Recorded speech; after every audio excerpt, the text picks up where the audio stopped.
मेरा नाम नंदिनी है। मेरे पति को मरे हुए पूरे 8 साल गुजर चुके हैं। मैं खुद नौकरी करके अपना घर संभालती थी, मगर पति की पेंशन को मैं संभाल संभाल कर रखने लगी थी ताकि उन पैसों से मैं तीर्थ यात्रा पर जा सकूं और मेरे पति की आत्मा को शांति मिले।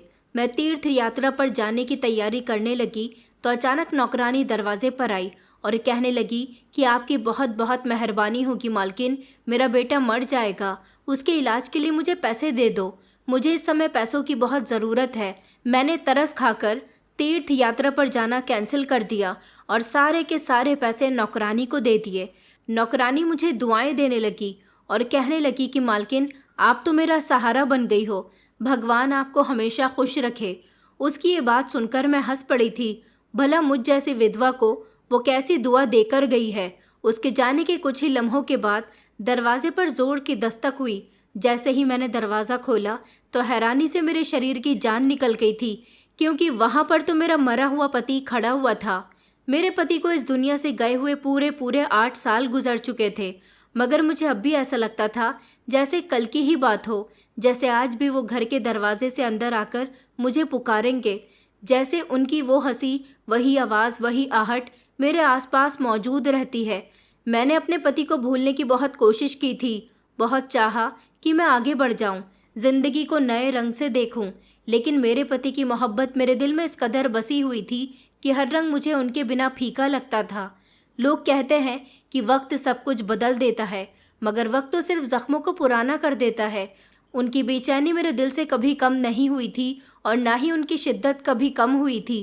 शुरू शुरू में तो मुझे समझ ही नहीं आता था कि मैं क्या करूं। अकेले में मेरा बिल्कुल भी मन नहीं लगता था। मैं खाना बना लिया करती थी, कपड़े धो लिया करती थी, नौकरी पर भी चली जाती थी, मगर शाम होते ही जैसे ही घर में आती तो एक अजीब सी खामोशी मेरा स्वागत करती थी। मेरे अंदर सिर्फ खामोशी ही खामोशी थी, और वो खामोशी जिसमें सिर्फ उनकी सांसों की याद बाकी रह गई थी। मेरी शादी को सिर्फ 5 साल ही हुए थे जब वो एक हादसे में अपनी जान खो बैठे थे। उनकी अचानक की मौत थी। उन्हें कोई बड़ी बीमारी या पुरानी बीमारी नहीं थी। आखिरी समय वो मुझे अलविदा तक न कह सके, यहाँ तक कि नज़र भी नहीं मिला सके। बस एक कॉल आई थी और फिर एक लाश घर आई, फिर सब कुछ खत्म हो गया। मैंने उनकी लाश को देखा, अपने हाथों से उनका अंतिम संस्कार किया और दिन रात उनकी आत्मा को शांति पहुंचाने के लिए प्रार्थना करती रही। मुझे उस समय ऐसा लग रहा था जैसे मेरे अंदर की ज़िंदगी भी उनके साथ ही चली गई हो। मैंने खुद को बिजी रखने की बहुत कोशिश की, नौकरी पर पूरा पूरा ध्यान दिया, बच्चों को पढ़ाया, खुद कभी कभी ट्यूशन भी लेने लगी थी। खर्च बढ़ गए थे, लेकिन एक चीज़ थी, वो थी मेरे पति की पेंशन। वो पैसे मेरे लिए बहुत ज़रूरी थे। उनकी पेंशन से मैं अपनी ख्वाहिश पूरी करना चाहती थी। मैं वो पैसे एक अलग लिफाफे में रखती थी, साफ़ सुथरा नोट, और उन पर हर महीने की तारीख लिख दिया करती थी। मुझे उन पैसों से किसी दुकान की चीज़ नहीं खरीदनी थी और ना ही किसी चीज़ का बिल जमा करना था। वो एक मकसद के लिए थे, मेरी सबसे बड़ी ख्वाहिश के लिए थे। मैं उन पैसों से तीर्थ यात्रा करना चाहती थी। मैं चाहती थी कि भगवान जी के दर्शन करके अपने पति की आत्मा की शांति के लिए प्रार्थना करूं, जो मेरे लिए सब कुछ था और मेरी सांसों में बसता था। और फिर फाइनली वो दिन भी आ गया था जब मैं तीर्थ यात्रा पर जाने की तैयारी कर रही थी। मैंने अपनी अलमारी से वो लिफाफा निकाला जिसमें हर महीने की जमा रकम संभाल कर रखी हुई थी। मैंने ऑनलाइन मोबाइल से ऋषिकेश के टिकट भी बुक करवा लिए थे। अगले हफ्ते मैं तीर्थ यात्रा पर जाने वाली थी। मैं बहुत खुश थी। कितने समय के बाद मेरे दिल में एक रोशनी थी। ऐसा लगता था जैसे अंधेरे में पहली बार दिया जला हो। मैंने सोचा कि पति की तस्वीर के सामने दिया भी जला देती हूँ, उनकी पसंद का खाना बनाती हूँ जैसे आज कोई त्योहार हो। मैं जैसे ही अपने पति की पसंद का खाना बनाने के लिए किचन में दाखिल हुई तो अचानक दरवाजे पर ज़ोर ज़ोर से दस्तक होने लगी। एकदम से दिल धड़कने लगा और मैं सोचने लगी कि इस समय कौन हो सकता है। मैंने अपनी साड़ी का पल्लू ठीक किया और दरवाज़ा खोलने के लिए चली गई। दरवाज़ा खोलते ही मैंने देखा कि बाहर मेरी नौकरानी खड़ी हुई थी। उसका चेहरा पीला पड़ा हुआ था, हालत ख़राब थी, कपड़े बिखरे हुए थे और बाल भी बिखर रहे थे। उसकी आवाज़ काँप रही थी। वो कहने लगी कि मालकिन, मालकिन, मेरा बेटा मर जाएगा, प्लीज़ मेरी मदद करो। मेरा बेटा बुखार से जल रहा है, उसकी हालत बहुत ख़राब है, डॉक्टर की दवाई नहीं मिल रही।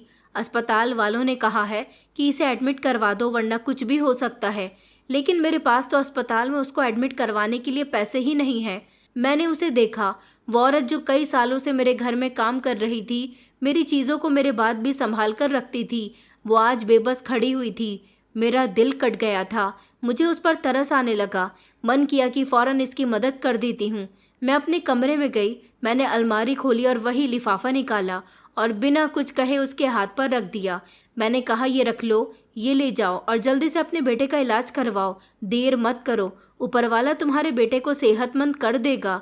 वो रोने लगी और मेरे पैर पकड़कर कहने लगी कि ऊपर वाला आपको सदा सुहागन रखे। मालकिन, आपने मेरी बहुत बड़ी मुश्किल हल कर दी है। उसने कहा, मालकिन, भगवान करे कि आपका पति, आपका सुहाग हमेशा सलामत रहे। ये सुनकर मैं हंसने लगी थी। मैंने उसका हाथ पकड़ा और उसे उठाया और कहा, अरे मैं तो विधवा हूँ, तुम जानती हो, फिर भी ये किस तरह की दुआ दे रही हो। उसकी दुआ मेरे कानों में गूंज रही थी कि सदा सुहागन रहो। ये कैसी बात थी, ये कैसे शब्द थे। वो अपने आंसू पोंछते हुए फौरन वहां से चली गई थी और मैं पीछे पलटकर किचन में आ गई थी। मैंने दरवाज़ा अंदर से बंद कर दिया था। अभी मैं किचन में आई थी कि अचानक फिर से दरवाजे पर दस्तक होने लगी। इस बार दरवाज़ा तेज़ी से बज रहा था, जैसे कोई अंदर आने के लिए बेचैन हो रहा हो। मैं रुक गई। मेरे दिल की धड़कन तेज़ होने लगी, जैसे रुकने के करीब आ गई हो। मैंने कहा, अब कौन है? मैंने धीरे कदमों से दरवाजे की तरफ बढ़ना शुरू कर दिया तो अंदर से अजीब सी बेचैनी ने दिल को जकड़ लिया था। दिल ज़ोर ज़ोर से धड़क रहा था, जैसे कोई अनजानी आफत दस्तक दे रही हो, जैसे वक्त थम गया हो। मैंने दरवाज़ा खोला तो सामने खड़ा हुआ वजूद मुझे एक लम्हे के लिए कहीं और ले गया। बारिश की नमी, हवा की खामोशी और उसकी आंखों का धुंधलापन, सब कुछ मुझे हैरान कर गया था। एक मिनट के लिए जैसे सब कुछ थम गया हो। वो इंसान बिल्कुल मेरे सामने खड़ा हुआ था। जानी पहचानी शक्ल, खामोश आंखें, मगर चेहरे पर जख्मों के पुराने निशान थे। कुछ नया, कुछ पुराना। मैं उसे टकटकी बांध कर देख रही थी। वो भीगी सी आवाज़ में कहने लगा, मैं वापस आ गया हूँ नंदिनी। उसकी आवाज़ सुनकर जैसे मेरे पैरों तले से ज़मीन निकल गई थी। मेरी सांसें उलझ गई थी। मेरा हाथ जिसमें चाय का कप था कांपने लगा था और कप मेरे हाथ से छूटकर ज़मीन पर गिर गया था। मैं एकदम पीछे हटी। मैंने दरवाजे के किनारे को थाम कर खुद को संभाला था।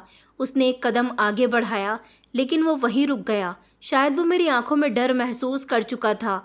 उसने मुझे संभालने की कोशिश की और कहने लगा, नंदिनी, ये मैं हूँ, तुम्हारा पति अनुज। मुझे बस अंदर आने दो। वो बोल रहा था।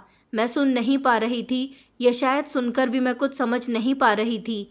मैंने दरवाज़ा खुला रखा था मगर खामोश रही। मैं एक अजीब सी कन्फ्यूज़न का शिकार हो रही थी, क्योंकि मुझे यकीन नहीं आ रहा था कि ऐसा कैसे हो सकता है। वो अंदर आया। बारिश की बूंदों से भीगा हुआ था। उसके कपड़ों पर मिट्टी लगी हुई थी, जूते गंदे और चेहरा थका हुआ था। वो अंदर आकर सामने वाले सोफे पर बैठ गया, जिस सोफे को वो हमेशा से ही इस्तेमाल करता था। मैंने अपने हाथ पोंछते हुए उस पर नज़र डाली थी। वो कह रहा था कि मुझे पता है कि तुम्हें विश्वास नहीं हो रहा कि मैं यहाँ पर आ गया हूँ, पर मुझे एक मौका दो सब समझाने का। मैं तुम्हें सब कुछ बताता हूँ। मैं खामोश बैठी रही। मेरे हाथ अभी तक कांप रहे थे। मैंने पानी का गिलास भरा और ख़ुद को ज़बरदस्ती बेफिक्र किया। मैंने कहा, सबसे पहले तो तुम मुझे ये बताओ कि तुम कौन हो। मेरी आवाज़ मामूली सी निकली थी, मगर इसमें शक, सदमा और डर मौजूद था। उसने कहा कि मैं वही हूँ जिसने तुमसे वादा किया था। मैं वही हूँ जिसके साथ तुमने अच्छे काम किए थे। हम लोग सारी सारी रात जागते थे, एक दूसरे के साथ सपने देखते थे। मैं तुम्हारा पति हूँ, मैं तुम्हारा हमसफ़र हूँ, मैं अनुज हूँ तुम्हारा पति। उसकी बातें सुनकर मेरी सांसें उखड़ने लगी थी। मैंने दरवाज़ा बंद करके कुंडी लगा दी थी, जैसे अब मैं इस दुनिया से उठ चुकी हूँ। सिर्फ वही इंसान एक मेरे वजूद में सांस ले रहा हो। सोफे पर वो थकन से बैठा हुआ था। मैंने उसके चेहरे पर नज़र जमाई। उसके चेहरे पर कोई अजनबियत नहीं थी, मगर तसल्ली भी नहीं थी। जैसे पुराना जाना पहचाना इंसान हो, मगर पहचान धुंधली हो गई हो। कुछ सवाल मेरे अंदर उठ रहे थे, मगर ज़ुबान जैसे रुक गई थी। मैंने खनखनाती हुई आवाज़ में पूछा, तुम्हें याद है आखिरी बार हम कहाँ गए थे एक साथ? उसने सर झुका लिया, फिर नज़र उठाकर मेरी तरफ देखा और कहने लगा, नंदिनी, हम आखिरी समय गोवा गए थे, जहाँ तुमने ज़िद करके वो बर्गर खाया था जिससे तुम्हारा पेट खराब हो गया था। तुम कहती थी कि बारिश में भीगने का मज़ा सिर्फ चटपटे खाने में है। बारिश के दिनों में तुम पकौड़े बनाया करती थी। तुम्हें छोटे बच्चे पसंद हैं। तुम्हें बाज़ार का खाना बिल्कुल पसंद नहीं, बल्कि तुम घर में नई नई तरह के पकवान बनाना ज़्यादा अच्छा समझती हो। मैं उसकी बात सुनकर चौंक गई थी। उसे मेरी कही बातें अच्छी तरह से याद थी। ये कोई मामूली बात नहीं थी जो कोई भी जान सकता है। ये तो वो लम्हे थे जो हम दोनों के बीच दफन हो चुके थे। मेरा शक एक ही लम्हे के लिए पीछे हट गया, मगर फिर मैंने खुद को झंझोड़ा। मैंने सामने वाली दराज से वो एल्बम निकाली जो मैंने बरसों से नहीं खोली थी। मैंने तस्वीर उसके सामने रखी। मैंने कहा, पहचानो ये कौन सी तस्वीर है। वो तस्वीर उठाकर कहने लगा कि ये हमारी फर्स्ट एनिवर्सरी की रात की तस्वीर थी, जब मैंने तुम्हारी पसंद की हरे रंग की शर्ट पहनी थी और तुमने मुझसे कहा था कि तुम मेरे लिए अपनी पसंद से ये शर्ट लेकर आई हो, मगर वो मुझ पर ज़्यादा अच्छी नहीं लग रही थी। उनकी बात सुनते ही मैंने एल्बम बंद कर दी थी और सर पकड़कर बैठ गई थी। मैंने चौंक कर कहा कि अनुज, तुम तो मर गए थे। मैंने खुद अपने हाथों से तुम्हारा अंतिम संस्कार किया था, तुम्हारी चिता को जलते हुए देखा था। मैंने डरती हुई आवाज़ में कहा था। वो कुछ देर के लिए तो खामोश रहा, फिर कहने लगा कि हाँ, तुमने मेरा अंतिम संस्कार कर दिया था, मगर जिसका अंतिम संस्कार किया गया था वो मैं नहीं था। मैंने नज़र उठाई और कहा कि फिर वो कौन था। उन्होंने एक लंबा सांस लिया और कहने लगे कि वो मेरा जुड़वा भाई शरद था। हम दोनों एक जैसे थे। जन्म के बाद माँ ही सिर्फ हम में फ़र्क पहचानती थी, मगर किस्मत ने हमें जुदा कर दिया था। वो हमेशा मुझसे जलता था। पिताजी ने हर चीज़ मुझ पर भरोसा करके छोड़ दी थी और उसके हिस्से में सिर्फ खाली जायदाद रह गई थी। मैंने कई बार उसे साथ चलने के लिए कहा था, मगर वो कहता था कि जब तुम मरोगे तभी मेरा दिन आएगा। मैंने कहा, क्या मतलब, जुड़वा भाई? मेरी आवाज़ में हैरानी कम और कन्फ्यूज़न ज़्यादा थी, क्योंकि मेरी पूरी ज़िंदगी में मेरे पति ने कभी भी अपने किसी भी भाई का जिक्र तक नहीं किया था, न शादी से पहले न शादी के बाद। यहाँ तक कि मैंने कभी कोई तस्वीर तक नहीं देखी थी, न कोई जिक्र सुना था। मेरे सामने बैठे हुए इंसान ने नज़र झुकाते हुए कहा, वो मेरा जुड़वा भाई था शरद। हम दोनों ने एक साथ जन्म लिया था, मगर हमारे बीच फ़र्क शुरू से ही था, सिर्फ शक्ल में नहीं, नसीब में भी। मैंने उनकी बात काटकर कहा कि तुमने मुझे तो कभी अपने भाई के बारे में नहीं बताया। उन्होंने कहा, क्योंकि मैं भूलना चाहता था। बचपन से वो मेरे खिलाफ था। माँ की मोहब्बत उसे मिली थी, लेकिन पिताजी की मोहब्बत हमेशा मेरे हिस्से में आई थी। वो समझता था कि मैं हर चीज़ का हकदार बना बैठा हूँ और उसे कुछ भी नहीं मिला। जब हम 20 साल के हुए तो उसने घर छोड़ दिया था गुस्से में, और कहा कि अब वो कभी वापस नहीं आएगा। मैंने खामोशी से सुना और उन्होंने बातों का सिलसिला जारी रखा। उन्होंने कहा, नंदिनी, मैंने कभी तुमसे इस बात का जिक्र इसलिए नहीं किया क्योंकि वो मेरा बीता हुआ समय था, एक ऐसा दरवाज़ा जिसे मैं बंद कर चुका था, लेकिन किस्मत ने फिर से उस दरवाजे को खोल दिया मेरे खिलाफ। मैंने खुद को बेफिक्र रखने की कोशिश की, लेकिन मेरी उंगलियां लगातार एक दूसरे को मसल रही थी। मैंने अपने पति से कहा, तो फिर शरद कहाँ गया था? उसने कहा, कभी दुबई कभी कतर, कुछ दिन शिमला में भी उसने काम किया था, और जब वापस आया तब मैं मुंबई में एक बिज़नेस विजिट पर था। उसी दौरान उसने अपने पुराने कॉन्टैक्ट से मेरा पता निकलवा लिया था और एक रात मुझे किडनैप करवा दिया। मैंने चौंक कर उससे एक छोटा सा सवाल किया, क्यों? मेरे सवाल में ढेर सारी उलझन भरी हुई थी। उन्होंने कहा, क्योंकि वो मेरी जगह लेना चाहता था, सिर्फ जायदाद नहीं, पहचान भी लेना चाहता था। मेरा घर, मेरी पहचान, यहाँ तक कि तुम्हें भी वो कहता था कि अगर मुझे ज़िंदगी में कुछ ना मिला तो अब सब कुछ तुम्हारा होगा और मैं खाली हाथ रह जाऊँगा। मैं कुछ भी नहीं। मैंने कहा, तो फिर उसने तुमको कहाँ रखा था? मैंने सवालों का सिलसिला जारी रखा।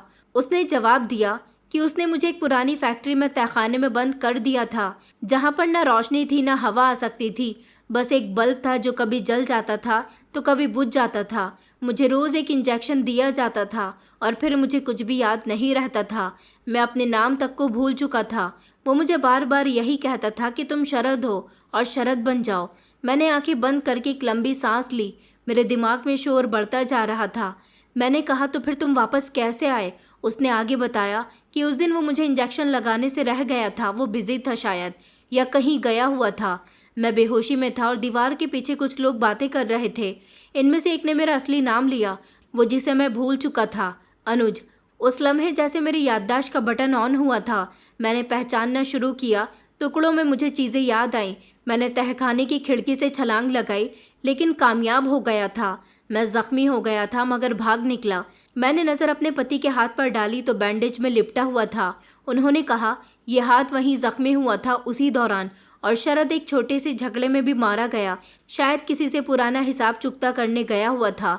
उसकी लाश मिली, शक्ल मेरी जैसी थी और इस तरह सबने समझा कि वो मैं था।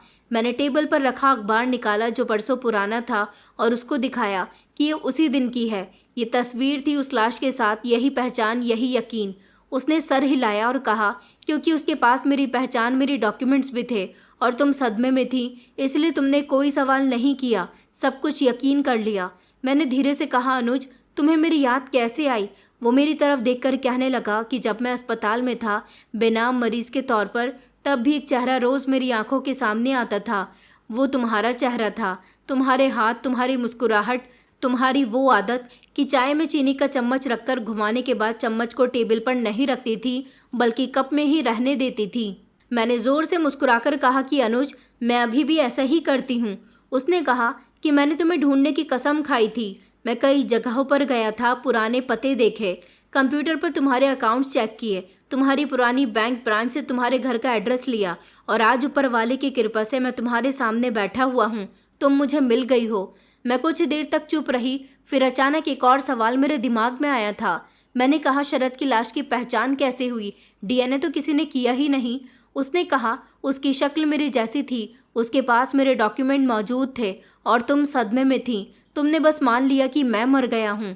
मैं तड़प कर कहने लगी कि मैंने तो खुद लाश देखी थी। उन्होंने कहा कि तुमने देखा, मगर क्या पहचाना? वो लाश, वो चेहरा जिस पर तुम्हें रोना था, वो मेरा छोटा भाई शरद था, मैं नहीं था। मैंने पर्दा हटाकर खिड़की की तरफ देखा।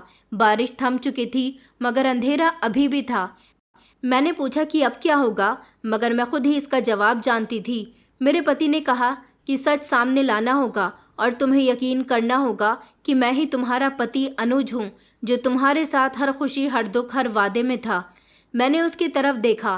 पहली बार मेरे दिल ने धीमे से कहा कि ये झूठ नहीं बोल रहा, लेकिन मेरी अक्ल अभी भी सवालों से भरी हुई थी। कई सवाल अभी भी बाकी थे।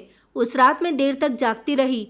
उसने जो कुछ कहा था ये कोई मामूली बात नहीं थी। जुड़वा भाई, किडनैपिंग, पहचान की चोरी और फिर मौत, सब कुछ ऐसा जाल था जिसमें कुछ पता ही नहीं चला था कि कब मेरे पैर उलझ गए। सुबह सवेरे मैं तैयार हुई और घर की उस दीवार के पास आकर खड़ी हो गई जहां मेरे पति के अंतिम समय की तस्वीर लगी हुई थी, जिस पर वरमाला थी। मैंने उस तस्वीर पर अपने हाथ फहराए। ऐसा लग रहा था जैसे मेरे दिल पर बहुत बड़ा बोझ है। मैंने उसको कई बार अपने हाथों से सहलाया, जैसे वो जवाब देगी कि मैं अनुज नहीं, शरद की तस्वीर हूँ। मेरे दिल ने सवाल किया और दिमाग में एक गूंज सी हुई। मैंने नज़रें जमाई उस तस्वीर पर जहाँ तस्वीर के नीचे मेरे पति का नाम लिखा हुआ था, स्वर्गीय अनुज शुक्ला। ये वही नाम था जिसे मैंने बरसों तक पुकारा था, जिसके लिए मैंने बहुत पूजा पाठ किए थे, ऊपर वाले से हाथ जोड़कर प्रार्थना की थी कि उसकी आत्मा की शांति के लिए। न जाने क्या क्या किया था। मैंने अपनी आंखें बंद करके यकीन कर लिया था, मगर अब उस यकीन में दरार आ चुकी थी। मैंने धीरे धीरे इस तस्वीर पर हाथ फहराया। ऐसा लग रहा था जैसे मेरे दिल की धड़कन हथौड़ी की गूंज की तरह चल रही है। क्या मैं इतनी अंधी हो गई थी कि मैं पहचान ही नहीं पाई? क्या मैं सदमे में थी या मैंने बस मान लिया था जो सबने कहा? मुझे याद आया जिस दिन मेरे पति का अंतिम संस्कार होना था, मेरे पति के चाचा ने कहा था कि चेहरा बुरी तरह से बिगड़ चुका है, ज़्यादा पहचान में नहीं आ रहा, हादसा बहुत ही खतरनाक था। फिर मेरी सास ने ज़बरदस्ती मुझे बाजू से पकड़कर पीछे हटा दिया था और कहा था कि बस बेटा, मत देखो, बस अपने पति के लिए प्रार्थना करो। शायद मैं वो लम्हा अपने दिमाग में कैद कर चुकी थी, जैसे जख्मों को ढक दिया गया हो, मगर आज वही लम्हा मेरे सामने खड़ा हुआ था, बेनकाब। मैंने काफ़ी देर तक तस्वीर के पास खड़े होकर हाथ जोड़कर ऊपर वाले से प्रार्थना की थी, उसे याद किया था और सवाल करते हुए शब्दों में कहा था, क्या तुम अनुज हो या कोई धोखा हो? अगर तुम अनुज हो तो मुझे सब्र आ जाए, और अगर तुम सच में शरद हो तो सच सामने आ जाए। मैं घर से बाहर निकली। मैंने एक पुराना मोबाइल दुकानदार याद किया जो मेरे पति का जानने वाला था। मैं वहां गई और पूछा कि भैया, अनुज का आखिरी फ़ोन कहाँ से आया था? उन्होंने पुरानी रसीद निकाली। पिछली लोकेशन कहीं अंडरग्राउंड जगह से थी, जंगल से दूर, शायद किसी छोटे से गांव से। गांव का नाम राजनगढ़ बताया जा रहा था। उन्होंने बताया कि नंबर अब बंद हो गया है, कई महीनों के बाद। मैंने उनका धन्यवाद किया। अब मेरे पास एक और सिरा, एक और सवाल, वो कौन था, अनुज या शरद? मैं घर लौटी और उस इंसान को जो दावा कर रहा था कि वो मेरा पति है, सीधा जाकर उससे पूछा कि तुम कभी राजनगढ़ गए हो? वो चौंक गया और फिर कहने लगा कि मैं वहाँ कुछ दिन रहा था, जब भाग कर आया था एक किसान के घर। उन्होंने मुझे छुपाकर रख दिया था और वहाँ से ही मेरी याददाश्त लौटना शुरू हुई थी। मैंने सर हिलाया। अब कहानी और हकीकत के बीच फासला कम हो रहा था, मगर पूरी तरह से ख़त्म नहीं हुआ था। मुझे अब शरद के बीते हुए समय को जानना था और शायद अपनी सच्चाई को भी। घर आकर मैंने वैसे तो सुकून से दिखने की कोशिश की थी, लेकिन अंदर कुछ थमा हुआ नहीं था, जैसे हर चीज़ खामोश होने के बावजूद भी चीख रही हो। मैंने कमरे का दरवाज़ा बंद किया, खिड़की बंद की और लाइट बुझा दी, मगर नींद आंखों से कोसों दूर थी। पास बैठा था, लेकिन अभी भी अजनबी लग रहा था। मैं लगातार खुद से ही लड़ रही थी। एक तरफ वो इंसान था जो दावा कर रहा था कि वो मेरा पति है, और दूसरी तरफ मेरे अंदर का वो यकीन जो सालों से एक उम्मीद पर बैठकर रोता रहा था कि मेरा पति मर गया है। अगली सुबह नाश्ते के टेबल पर खामोशी छाई हुई थी। वो इंसान जिसने खुद को मेरा पति बताया था, मेरे सामने चाय में चीनी घोल रहा था, बिल्कुल इसी तरह जैसे अनुज घोलते थे, चम्मच को बिना आवाज़ किए कप में घुमाकर। ये एक छोटा सा इशारा था, मगर दिल ने फिर भी कहा कि मेरे लिए काफ़ी नहीं है। मैंने अपने सवाल बढ़ा दिए और बहुत नरमी से कहा कि अगर तुम मेरे पति हो तो तुम्हें मेरे हाथों की छुअन याद होनी चाहिए, मेरी आवाज़, मेरी बातें, मेरी प्रार्थना, जो सिर्फ तुम जानते थे। उसने चाय का घूंट लिया और कुछ लम्हे खामोश बैठा रहा, फिर धीरे से कहने लगा कि नहीं, मैं सब कुछ भूल गया था, सिवाय एक बात के कि तुम्हारा चेहरा मेरे सपनों में आता था, हर दिन, हर रात। मैंने हाथ से चाय का कप रोक लिया और कहा, ये काफ़ी नहीं है। सपने में तो वो भी आते हैं जिन्हें हम खो चुके होते हैं। सच वो होता है जो जागते हुए याद रहे। उसने नज़र झुकाकर कहा कि तुम्हारी आवाज़ में वो भोलापन है जो इंसान को नींद में भी हिला दे। तुम हंसती हो तो तुम्हारा दायां कान थोड़ा झुक जाता है। तुम्हारी आदत है आधी बात कहकर रुक जाना, जैसे दूसरे को खुद समझने की आजमाइश देती हो। ये मैंने तुमसे ही सीखा है, ये तो मैं भूल ही नहीं सकता। मैं कुछ लम्हे भर को खामोश रही, मगर दिल के शक अभी भी सलामत थे। तब मैंने कमरे में जाकर एक छोटा सा बॉक्स निकाला जिसमें पुरानी याददाश्त थी, मेडिकल रिपोर्ट्स और कुछ पुराने लेटर थे। मैंने वो रिपोर्ट्स टेबल पर रख दी और कहा कि ये मेरी मेडिकल फाइल है, मेरे खून का ग्रुप है, मेरी एलर्जी, मेरे पुराने हॉस्पिटल के रिकॉर्ड्स हैं। तुम्हें कुछ याद है? वो आगे बढ़ा, फाइल को देखा, कुछ पेपर्स पलटे, फिर कहने लगा, तुम्हारी नाक में हमेशा सर्दी के दानों की एलर्जी होती है, तुम्हें अमेक्सिलिन रैशेज हो जाते हैं, और तुमने 2 बार दांत का इलाज भी कराया था, मगर कभी फिलिंग पूरी नहीं कराई क्योंकि तुम्हें ड्रिल की आवाज़ से डर लगता है।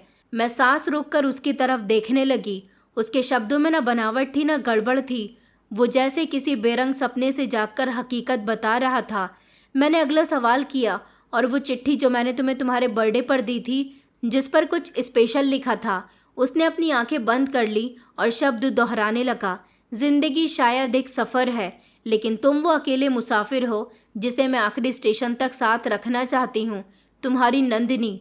मेरे होंठ कांपने लगे थे, क्योंकि ये वही चिट्ठी थी जिसे मैंने अपने हाथों से लिखा था और जिनकी आखिरी लाइन यही थी। मैंने दिल थाम कर बैठने की कोशिश की, मगर शक अभी भी दीवार से टेक लगाकर खड़े हुए थे।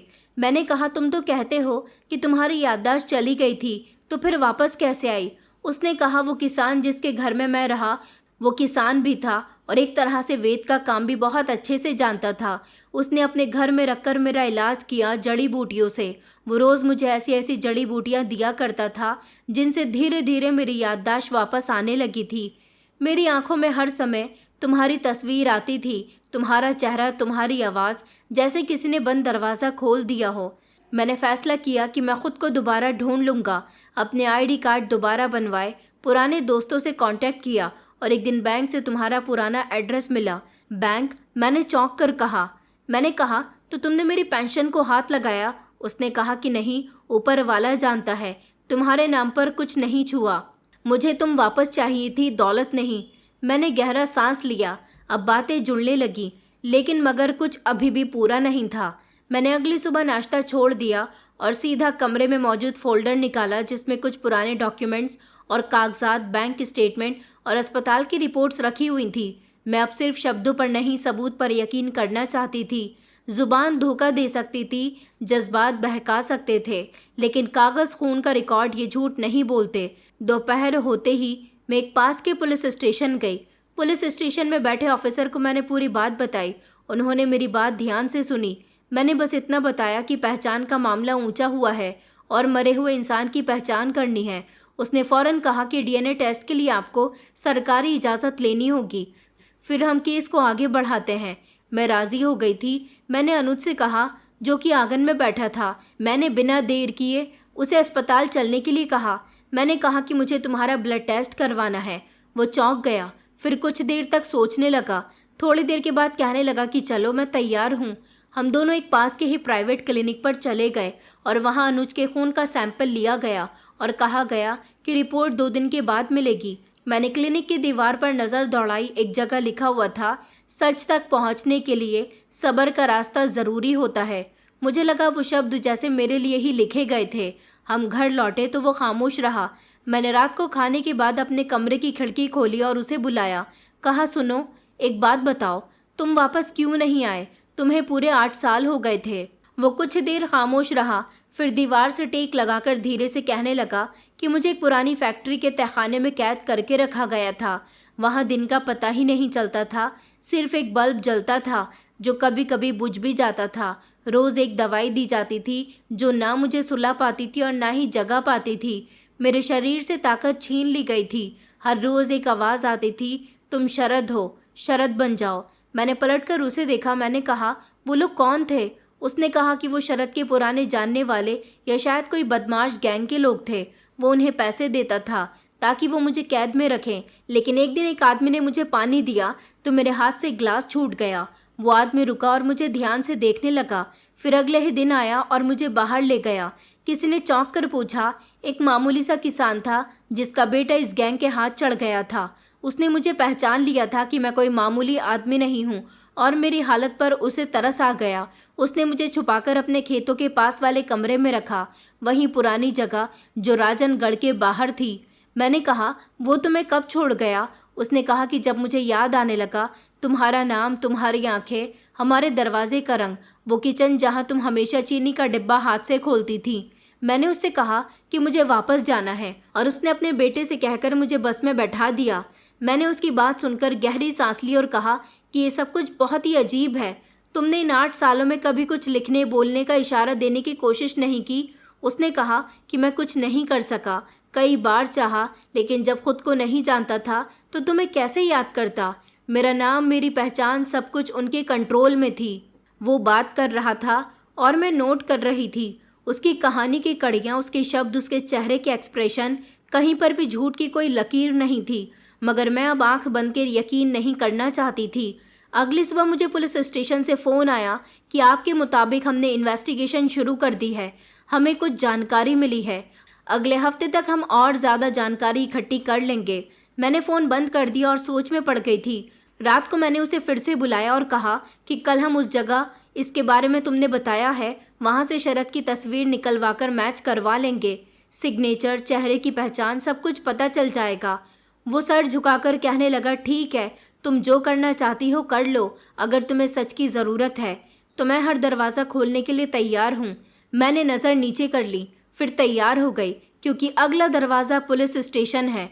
पुलिस को मैं अब तक का सब कुछ सच सच बता चुकी थी और पुलिस ने अपनी इन्वेस्टिगेशन चालू कर दी थी। पुलिस छोटे से छोटा और बड़े से बड़ा सबूत ढूंढ रही थी और सच क्या है वो अब बाहर आ जाएगा। सब कुछ इस कदर बोझल महसूस हुआ जैसे मैं कोई जुर्म साबित करना चाहती हूँ, मगर मैं बस सच जानना चाहती थी। वो सच जो मेरे दिल को कई सालों से बेसुकून रखे हुए था। 2 दिन के बाद लैब से फ़ोन आया कि रिपोर्ट तैयार है, आकर ले जाइए। मैं जल्दी से लैब पहुँच गई। फाइल मेरे हाथ में दी गई, सफ़ेद कागज़ पर छपे हुए शब्द। मैंने हाथ में रिपोर्ट खोली और पढ़ा तो ये देखकर मेरी आंखें फटी की फटी रह गईं कि उसमें मौजूद ब्लड ग्रुप सैम वही था जो मेरे पति का था। क्योंकि जुड़वा बच्चे हों या भाई बहन, सभी का ब्लड ग्रुप समान नहीं होता। मेरे पति की पुरानी डीएनए रिपोर्ट और ये नई रिपोर्ट एक दूसरे से मैच हो रही थी। इसका मतलब ये था कि जिसे मैंने लाश समझकर उसका अंतिम संस्कार कर दिया वो मेरा पति नहीं था, और जो इंसान मेरे सामने खड़ा हुआ था, जो खुद को मेरा पति कहता था, वही असली अनुज था। मैंने वो फाइल उठाकर अपने पास रख ली और मैं भागती हुई घर आई। वो आंगन में बैठा हुआ था और आसमान की तरफ हाथ जोड़कर प्रार्थना कर रहा था। मैंने सिर्फ इतना कहा कि तुम सच में मेरे पति हो। आंखें खोलकर मेरी तरफ देखा और धीरे से चलता हुआ मेरे करीब आया। कहने लगा कि तुम्हें मुझ पर यकीन नहीं है ना? मैंने एक कदम पीछे हटाकर कुर्सी थाम ली और बैठ गई। मेरे अंदर जैसे बरसों का सब्र दम तोड़ गया था। मेरी आंखों से आंसू निकलने लगे, होठों पर कपकपाहट और मुंह से जैसे कोई शब्द नहीं निकल रहे थे। मुझे खुद पर यकीन नहीं आ रहा था, पर मैं क्या करती। उसने मुझसे कुछ नहीं कहा। खामोशी में उसकी आंखें बहुत कुछ कह चुकी थीं। मैंने चेहरा छुपाने की कोशिश की, मगर वो सामने आकर खड़ा हो गया था। डीएनए रिपोर्ट आने के बाद मेरे दिमाग में हर उलझी हुई गिरोह जैसे एक एक करके खुलने लगी थी। वो लाश जो अनुज की समझकर जला दी गई थी, और जो सामने बैठा था वही मेरा पति था, अनुज, जो बार बार सच को मेरे सामने ला रहे थे। लेकिन अब सवाल बदल चुके थे। अब सच्चाई नहीं बल्कि उसकी बुनियाद को तलाश करना था। मुझे जानना था कि ये सब कुछ शुरू कहाँ से हुआ था। मैंने खुद से कहा कि अगर धोखा मिला है तो अब पूरी कहानी भी जाननी होगी। मैंने बैठकर अनुज से पूछा कि शरद ने ये सब कुछ क्यों किया। वो सोफे से टेक लगाकर बैठ गए, पुराना जख्म जैसे दब गया हो। उन्होंने कहा, हम दोनों एक जैसे पैदा हुए थे, एक ही दिन, एक ही घड़ी, एक ही माँ की कोख से, लेकिन बचपन से ही वो खुद को दूसरा महसूस करता था। मैंने धीमी आवाज़ में पूछा, दूसरा मतलब? उन्होंने कहा कि हाँ, माँ अगर मुझे प्यार करती तो वो समझता कि मैं अपनी माँ को ज़्यादा पसंद हूँ। पिताजी अगर मुझे अपने बिजनेस की बातें बताते तो वो समझता था कि उसे बाहर रखा जा रहा है। हम खेलते थे तो वो हार जाता था, मैं हंसता था तो वो चुप रहता था। वक्त के साथ साथ ये जलन नफरत में बदल गई। मैंने कहा, तो तुमने बात करने की कोशिश नहीं की? उन्होंने कहा कि बहुत कोशिश की। मैं चाहता था कि वो मेरे साथ काम करे, मेरे साथ चले। मैंने अपने बिजनेस में उसे हिस्सा देने की भी कोशिश की थी, मगर उसने कहा कि मुझे हिस्सा नहीं चाहिए, मुझे तुम्हारी ज़िंदगी चाहिए। मैंने कहा, तो ये तुमने मुझे पहले क्यों नहीं बताया? उन्होंने कहा कि मैं तुम्हें कैसे बताता, मैं उसे भूल चुका था। वो परदेसी बनकर दुनिया में गुम हो चुका था। तुमसे शादी के बाद मेरे दिल में इसका जिक्र करना भी मुझे ठीक नहीं लगा था।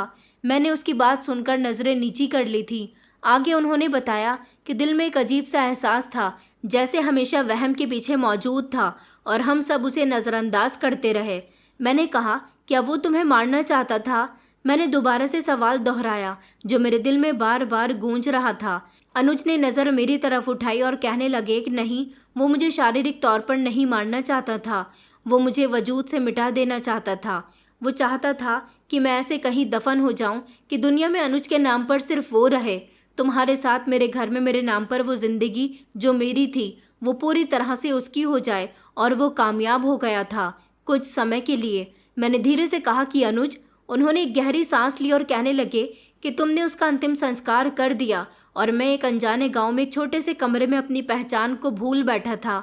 मैंने कहा, और मैं भी इस धोखे का हिस्सा बन गई। अपनी आंखों से मैंने शरद के चेहरे में अपने पति के नाम का अंतिम संस्कार कर दिया और दिल से उसकी जुदाई को कबूल कर लिया। और वो आगे बढ़ा और मेरा हाथ थामकर कहने लगा कि नहीं, तुम इस धोखे की कैद में थी, कसूरवार नहीं थी। तुम वही कर रही थी जो दुनिया तुम्हें दिखा रही थी। तुमने जो देखा, जो सुना, उस पर यकीन किया। सच में तो मैं ही भूल गया था तुम क्या करती। मैंने कुछ कहने के बजाय उसके हाथ को खामोशी से थाम लिया, जो इस बार इल्ज़ाम का नहीं बल्कि मोहब्बत का था। फिर मैंने एक और सवाल किया जिसने उसे थोड़ा सा चौंका दिया था। मैंने कहा, शरद की मौत कैसे हुई? उसका झगड़ा किससे हुआ था? अनुज ने एक लम्हे रुककर जवाब दिया, ये वो पहलू है जिसे मैं अभी खुद भी समझने की कोशिश कर रहा हूँ। फैक्ट्री जहाँ मुझे रखा गया था वो किसी छोटे जुर्म वाले गैंग के जरिए इस्तेमाल की गई थी। शरद उन्हीं से कांटेक्ट में था, लेकिन लगता है उसने किसी को धोखा दिया, किसी के पैसे मारकर। जिस रात में वहाँ से फरार हुआ वो शायद किसी मामले में फंसा और मार दिया गया। पुलिस को लाश मिली और उसके पास मेरे कागज़ थे, मेरे डॉक्यूमेंट्स थे। उसने मेरे जैसे ही कपड़े पहने हुए थे, इसलिए वो लाश मेरी समझी गई। मैंने कहा, तुम्हें क्या लगता है कि शरद का कत्ल किसी बदले में हुआ? मैंने सीरियस होकर पूछा था। अनुज ने सर हिला दिया और कहने लगे कि हाँ, मुझे भी ऐसा ही लगता है। इस कत्ल का ताल्लुक मेरी किडनैपिंग से भी है। शरद ने जिन लोगों को इस्तेमाल किया था वो सब खामोशी से अलग हो गए थे। मैं उन सब लोगों को तलाश करना चाहता हूँ। मैंने कहा, लेकिन कैसे? मैंने फिक्रमंदी से पूछा था। उन्होंने कहा कि शरद का एक पुराना मोबाइल मेरे पास है जो अस्पताल वालों ने मुझे दिया था। शायद उसमें कोई नंबर, कोई कांटेक्ट या कोई राज हो। मैं चाहता हूँ कि हम पुलिस के बजाय खुद इन्वेस्टिगेशन करें, तब तक जब तक कि कोई सुराग न मिल जाए। मैंने कहा, लेकिन पुलिस भी अपना काम कर रही है। उन्होंने गहरी सांस ली और कहने लगे, सफ़र अभी ख़त्म नहीं हुआ। पुलिस जो कर रही है कर ले, ये सब तो अभी शुरू हुआ है। एक ऐसा सफ़र जिसमें हम दोनों को अपने बीते हुए समय के अंधेरों से गुजरना होगा। लेकिन अब फ़र्क ये है कि तुम मेरे साथ हो। मैंने सर झुका लिया था और दिल में एक प्रार्थना की थी कि हे भगवान, अब जो भी सामने आए वो सच हो और वही रास्ता हो जिस पर हम पूरी तरह से एक बार फिर ज़िंदगी जी सकें। शरद के साथ जो हुआ था वो भी एक कहानी का हिस्सा था और अब ये ज़रूरी था कि हम इस कहानी का आखिरी पन्ना खुद लिखें, पूरे सच के साथ। अदालत की उस दिन सुबह मैंने सिंपल कपड़े पहने थे, बिना किसी रंग के, जैसे मैं खुद को भूल जाना चाहती थी। दिल भारी था मगर कदम मजबूत थे। कई महीने की इन्वेस्टिगेशन, सवाल जवाब, शक सबूत सब एक आखिरी सच के लिए जमा हो चुके थे और अब सच कानून के जवाब में साबित करना था। अदालत में खामोशी थी, जैसे हर दीवार ने भी हमारी कहानी सुन रखी हो। गवाह कटघरे में खड़े हुए थे। जज ने नज़र उठाकर मुझसे सवाल किया, आप क्या कहना चाहती हो? मैंने एक लम्हे के लिए अपनी उंगलियों को देखा, जिसमें वही पुरानी चुभन महसूस हो रही थी। वक्त के कांटे जो 8 साल से अंदर घुसे हुए थे। मैं 8 साल तक एक मरे हुए इंसान को याद करती रही, उससे मोहब्बत करती रही, जिसे मैं अपना पति समझ रही थी, बल्कि वो मेरा पति नहीं था। मैंने जिस इंसान को याद किया, उसकी तस्वीर आंखों में रखी, वो दरअसल जिंदा था और जिसका अंतिम संस्कार हुआ वो मेरा पति नहीं था, उसका जुड़वा भाई था। मेरी बात सुनकर अदालत में सरसराहट सी फैल गई थी। मुझे एक सच के बदले 8 साल का धोखा मिला। मुझे वो दुख नहीं जो मौत का होता है, बल्कि वो जख्म मिला जो धोखे से मिलता है। मैंने लम्हे भर को सांस लिया और फिर कहा कि ये केस सिर्फ पहचान का नहीं, ये वजूद की चोरी का है। एक इंसान ने मेरे पति की जिंदगी चुराई, नाम, चेहरा, पहचान और मेरी फीलिंग्स, और उस झूठ के अंदर उसका अंतिम संस्कार कर दिया गया। अदालत में वो शख्स जिसे मैं अनुज मान चुकी थी खामोशी से बैठा था और उसके बराबर में वकील मौजूद था, जो सफाई दे चुका था कि डीएनए यही कहता है कि ये इंसान वही है जिसके साथ नंदिनी जी की शादी हुई थी। उनके पति अनुज, तो इस हिसाब से ये नंदिनी जी के पति अनुज ही हैं। शरद की मौत जो एक हादसे में हो गई थी, अब ये कत्ल के तौर पर दर्ज की गई थी। उसकी पहचान गैर कानूनी दस्तावेज और पैसों के फायदे के इल्ज़ाम के तहत उस पर मुकदमा दायर कर दिया गया। चाहे वो अब इस दुनिया में न रहे, मगर उसका जुर्म जिंदा था। अदालत में ये केस रिमार्क्स कर दिया, ये मामला सिर्फ पहचान का नहीं था, जज्बात और भरोसे के कत्ल का भी था। ऐसे मामले कानून के लिए नई मिसाल बनेंगे। कार्यवाही पूरी हुई, फैसला सुनाया गया और फाइल बंद हो गई, मगर मेरे अंदर की फाइल अभी भी खुली हुई थी, सवालों से भरी हुई और डर से भरी हुई। अदालत से निकलते ही सूरज तेज हो चुका था।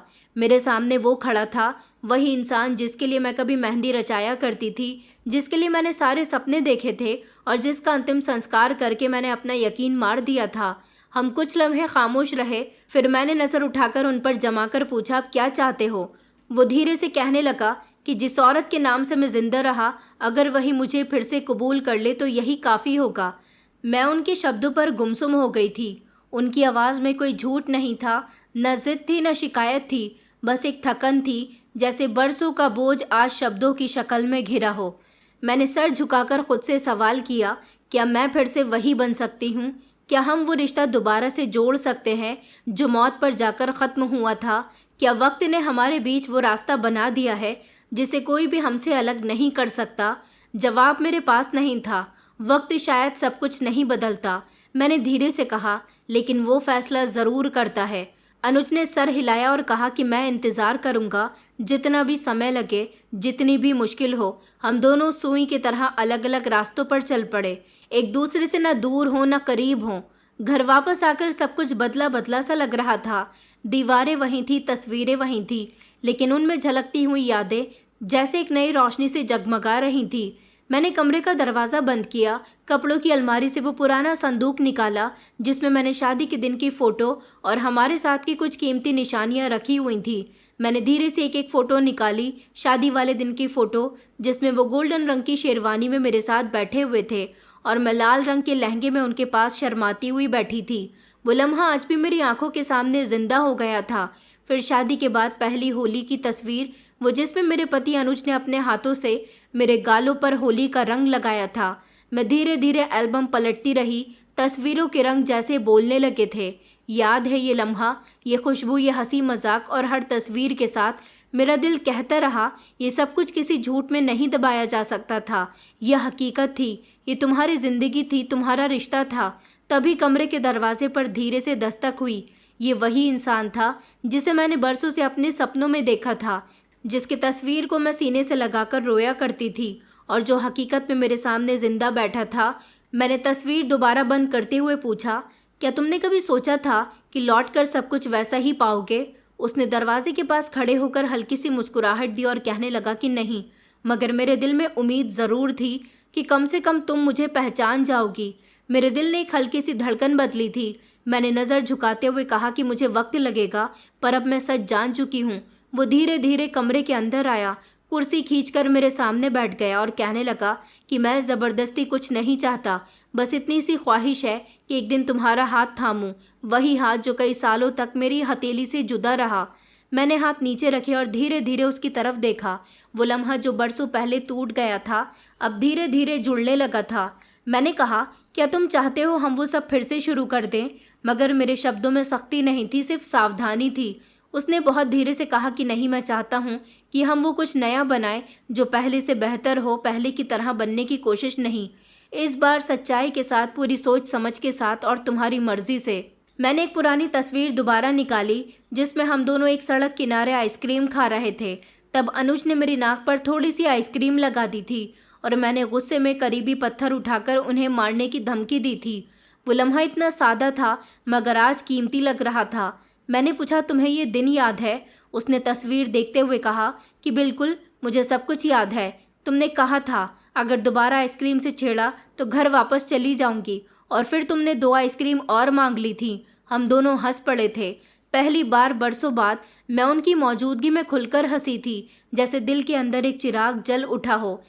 अनुज ने नरमी से कहा कि ये सब आसान नहीं होगा, लोग बातें करेंगे, यादें चुभेंगी, रातों को डर भी लगेगा।